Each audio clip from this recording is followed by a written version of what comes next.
രാത്രി ഒരുപാട് വൈകിയാണ് സഞ്ജു വീട്ടിൽ വന്നത്. അവന്റെ വേഷവും അലസമായി മുഖത്തേക്ക് വീണ് കിടക്കുന്ന മുടിയും നിലത്തുറയ്ക്കാൻ പാടുപെടുന്ന കാലുകളും കണ്ടപ്പോൾ തന്നെ അവൾക്ക് കാര്യം മനസ്സിലായി. വേഗം സ്റ്റെയറിറങ്ങി മുറ്റത്തേക്ക് ചെന്നു. അകത്തേക്ക് കൂട്ടിക്കൊണ്ടു പോകണമെന്ന് കരുതിയതാണ്. ഈ കൊല്ലത്തിൽ എന്തായാലും അത് വേണ്ടെന്നവൾ തീരുമാനിച്ചു. കാല് തെന്നി വീഴാനാഞ്ഞ അവനെ അവൾ താങ്ങി പതിയെ റൂമിൽ കൊണ്ടുപോയി കിടത്തി. അപ്പോഴും എന്തൊക്കെയോ അസഭ്യം പറയുന്നുണ്ടായിരുന്നു. ഇടയ്ക്ക് പ്രേയുടെ പേര് കൂടി കേട്ടപ്പോൾ അവൾക്ക് സംശയമായി. ഇത്രമാത്രം തലം താഴാൻ ഇവൻ എന്താണ് പറ്റിയതെന്ന് അവൾ എത്ര ആലോചിച്ചിട്ടും പിടികിട്ടിയില്ല. സഞ്ജു ഉറക്കത്തിൽ നിന്ന് ഞെട്ടി ഉണർന്നു. അവന് രാത്രി നടന്നത് ചിലതൊക്കെ ഓർമ്മ വരുന്നുണ്ട്. അനു, അവളല്ലേ എന്നെ? അതെ, ഇന്നലെ കാലുറയ്ക്കാതെ വീഴാൻ പോയപ്പോൾ താങ്ങി പിടിച്ചത് അവൾ തന്നെയാണ്. പക്ഷേ എങ്ങനെ ഇവിടെ? അതും അപ്രതീക്ഷിതമായി. ചിലപ്പോൾ വരുന്ന കാര്യം അമ്മയോട് പറഞ്ഞിട്ടുണ്ടാകും. അല്ലെങ്കിലും ഈ വീട്ടിൽ ഇപ്പോൾ നടക്കുന്ന കാര്യങ്ങളൊന്നും ഞാൻ അറിയാറില്ലല്ലോ. അവൻ ഓർത്തു. പതിയെ ജനാല തുറന്ന് പുറത്തേക്ക് നോക്കി. അവളുടെ റൂമിൽ ജനൽ തുറന്നു കിടക്കുന്നു. അപ്പോൾ കക്ഷി വന്നിട്ടുണ്ട്. ഇനി ഇവിടെ നിന്നാൽ ശരിയാവില്ല. അവൻ പെട്ടെന്ന് റെഡിയായി കാറെടുത്ത് പുറത്തേക്ക് പോയി. അനു രാവിലെ എണീറ്റയുടനെ ഔട്ട് ഹൗസിലേക്കാണ് നോക്കിയത്. ഇന്നലെ താൻ ചാരിയ വാതിൽ അങ്ങനെ തന്നെ അടഞ്ഞു കിടക്കുന്നു. കാറ് മുറ്റത്തുണ്ട്. അപ്പോൾ കക്ഷി എണീറ്റിട്ടില്ല.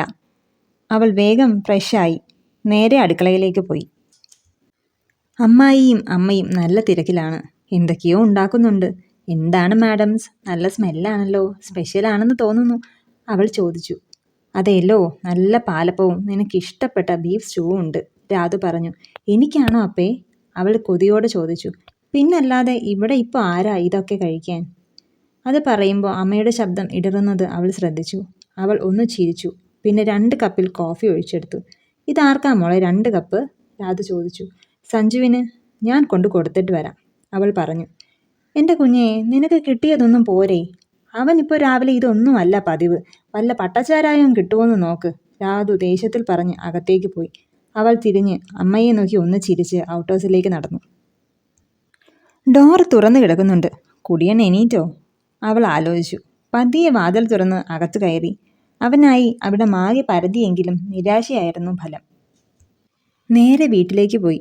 ആദ്യം അച്ചുവിനെ ഫോൺ ചെയ്തെങ്കിലും അവൾക്കൊന്നും അറിയില്ലെന്ന് മനസ്സിലായി. പിന്നെയാണ് ആകാശിനെ വിളിച്ചത്. ആദ്യം ഒന്നും പറയാൻ കൂട്ടാക്കിയില്ലെങ്കിലും നിർബന്ധിച്ചപ്പോൾ അവൻ കാര്യം പറഞ്ഞു. പ്രിയ, അവൾക്ക് വേറെയും ഒരുപാട് റിലേഷൻ ഉണ്ടായിരുന്നു. ഞാൻ അറിഞ്ഞപ്പോൾ തന്നെ അവനോട് പറഞ്ഞതാണ്. പക്ഷേ പ്രേമം തലയ്ക്ക് പിടിച്ച് നടന്നതല്ലേ. അവൻ വിശ്വസിച്ചില്ല.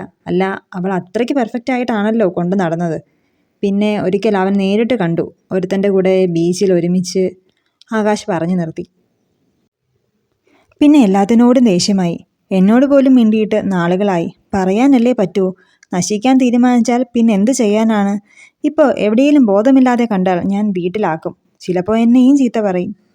പറയുമ്പോൾ ആകാശിൻ്റെ കണ്ണുകൾ നിറയുന്നത് അനു ശ്രദ്ധിച്ചു. ഒരിക്കൽ അവൻ്റെ അച്ഛൻ എന്തോ പറഞ്ഞു. നന്നായി വളർത്തിക്കൊണ്ടുവന്ന മകൻ ഇങ്ങനെ നശിക്കുന്നത് ഏതച്ഛനാണ് സഹിക്കാൻ പറ്റുക? അതിൽ പിന്നെ ഔട്ട് ഹൗസിലാണ് താമസം. ഞാൻ നന്നേ ശ്രമിച്ചതാണ് നേരെയാക്കാൻ, പക്ഷേ നടന്നില്ല. ഇനി നീ ഒന്ന് ശ്രമിക്ക്. ചിലപ്പോൾ നമുക്ക് ആ പഴയ സഞ്ജുവിനെ തിരിച്ചു കിട്ടിയാലോ, ആകാശ് പറഞ്ഞു. എത്ര രാത്രിയായാലും സഞ്ജുവിനെ കണ്ടിട്ടേ ഉറങ്ങൂ എന്ന് തീരുമാനിച്ചാണ് വരാന്തയിൽ വന്നിരുന്നത്. എൻ്റെ കൊച്ചേ, അവന് വേണ്ടി നീ ഇങ്ങനെ മഞ്ഞു കൊള്ളണ്ട. അതേതാണ്ട് പോയ മട്ട. ഇനി നോക്കണ്ട. ഞാൻ ഒരുപാട് നോക്കി. പക്ഷേ നന്നാവാൻ അവനുകൂടെ തോന്നണ്ടേ? ഏതോ പെണ്ണ് കൊടുത്ത പണിയാണ്. അല്ല, അതങ്ങനെയേ വരൂ. എന്തായാലും അവൾ സുഖമായി ജീവിക്കുന്നുണ്ടാവും.